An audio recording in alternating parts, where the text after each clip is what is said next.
তো কাদের বাড়ি এসেছো? তনয়া, তুই কাদের বাড়ি এসেছো? হাই, আমার নাম তনয়া।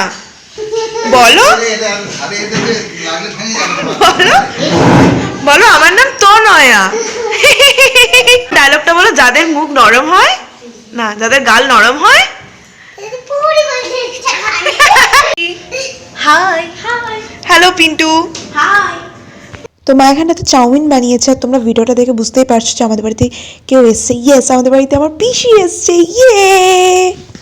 আর এটা হচ্ছে আমার ছোট পিসি, তার দুটো মেয়ে, একটা হচ্ছে দিদি আর একটা হচ্ছে তনয়া।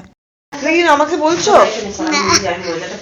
তুমি কিছু বলছিলে? তুমি টিভি দেখতে, খেতে খেতে টিভি দেখবে নাকি? কি কি বলছিলে? না না না না না, কি না কিছু না, তুমি কিছু বলবে না, ঠিক আছে? আমি না, বলছিলাম তুমি কিছু বলবে না। তুমি যে বললে না, আমি কিছু বলিনি। বলেছো বলিনি বলেছো বলিনি বলিনি বলিনি বলিনি। বলেছো এসো, বলে আসো, বলে আসো। বলেছো। আমি বলছিলাম তুমি কি বলছিলে? পরের দিন সকালবেলা ঘুম থেকে উঠে দেখি যে মা সরু চাকলি পিঠে বানিয়েছে, আর এখানটায় বোনকে খেতে দেওয়া হয়েছে। পিসিকে বলেছিল ওকে একটু গুড় দিতে, পিসি ইচ্ছা করে ওকে মিষ্টির রস দিয়েছে, তো সেটা খেয়েও কিন্তু প্রচণ্ড রেগে রয়েছে। আর এখানটায় পিসি কড়াই শাক কাটছে। আগের দিনকে আমি মামার বাড়ি গিয়েছিলাম সকালবেলা, তো সেখান থেকে আমি এনেছিলাম কড়াই শাক।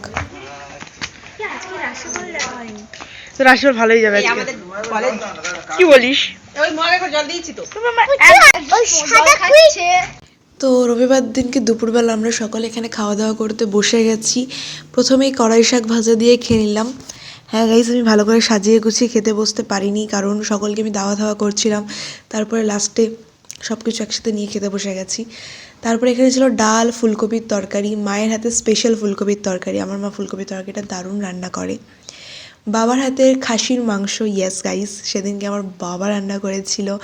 অ্যান্ড যারা জানে না তাদেরকে বলে রাখি, আমার বাবা দারুণ রান্না করে। আমার মায়ের যখন বিয়ে হয়েছিল, আমার মা রান্না করতে পারতো না, কিন্তু আমার মা তার শ্বশুরবাড়ি মানে আমার গ্রামের বাড়িতে গিয়েই কিন্তু রান্নাবান্না শিখেছে। অ্যান্ড আমার বাবা কিন্তু আগে থেকেই খুব ভালো রান্না করতে পারতো। তো তারপরে মা সন্ধ্যাবেলা এখানটাতে ফুচকা ভেজেছিল, তো ফুচকা খাওয়া হয়েছে সেদিনে।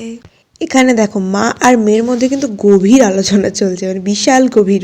এই ভিডিওটা এখানেই শেষ করছি। তোমাদের কেমন লাগলো জানিও, ভালো লাগলে চ্যানেলটাকে সাবস্ক্রাইব করে দিও, ভিডিও লাইক করে দিও।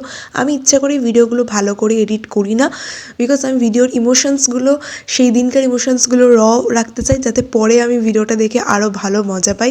তো দেখা হচ্ছে তোমাদের সাথে পরে ভিডিওতে। বাই।